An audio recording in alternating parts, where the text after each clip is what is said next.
There are 47% of the people who will vote for the president no matter what. All right, there are 47% who are with him, who are dependent upon government, who believe that they are victims, who believe that government has a responsibility to care for them. I'm not a compassionate conservative this year. It's every man and every woman for himself this time around. I don't even want to pretend to be compassionate this time. Screw the people who are unemployed. They're getting paid to sit on the rear end. They're fully capable of working. So you have this mentality that we see it in the unions, we see it broader than that throughout the culture. People expecting things that they have not earned or would not accept in a market.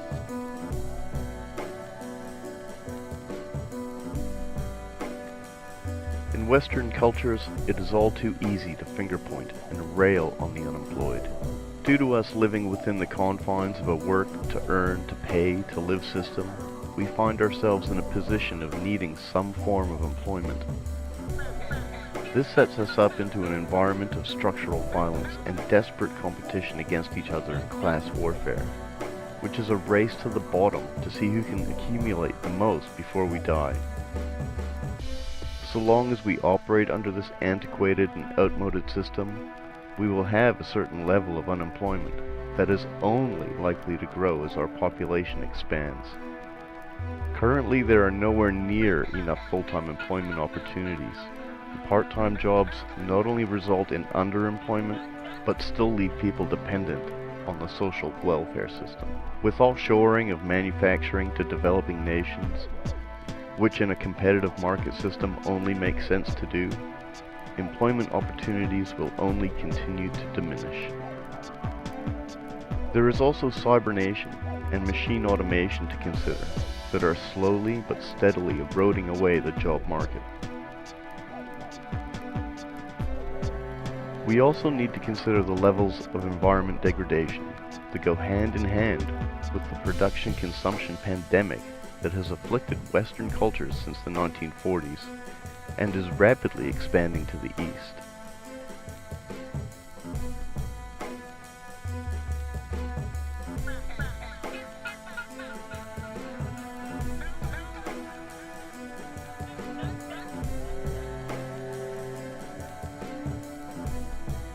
Simply put, our planet cannot sustain this consumption model. We are on borrowed time.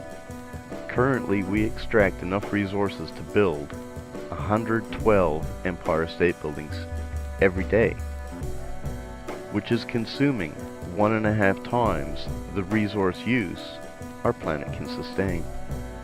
Unemployment is not a problem. It is another symptom that is a result of structural issues that generate vast inequalities, fuel violence, in particular war, and relegate our environment and biosphere sustainability to being fringe topics that are seen as less important than our economy. An economy that can be more accurately described as an anti-economy. The last thing we need on our planet is more growth and jobs. Yet in the eyes of our economists, this is exactly what we should be striving for. Anyone that is looking at the unemployed and concluding that they are using the welfare system as a lifestyle or career choice have obviously spent next to no time at all actually considering the causes that lead people to be using the social safety net. Nor have they bothered to consider the implications that being unemployed long-term has on acquiring employment.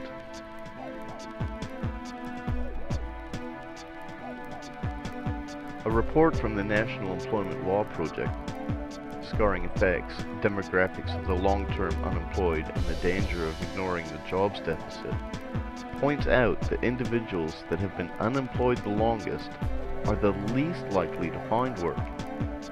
Some employers are going as far as to stipulate unemployed need not apply in job advertisements. As if that is not bad enough, a segment of our society feel they are qualified to judge and belittle these people. How very understanding and considerate of them. It is easy to pick on the unemployed. That's why so many people do it. If everyone was working, either producing or selling something, The resulting consumption that would be required to maintain that level of employment would leave us scratching at a scorched earth, wondering where our next morsel of food was going to come from. Being raised in this system, we are conditioned to judge each other, to point fingers at groups of people, to place blame. But never are we encouraged to look at our current social structure with a critical eye. Unemployed people are not the problem. They are a result of our reluctance to alter our social environment to come into line with up-to-date understandings and abilities.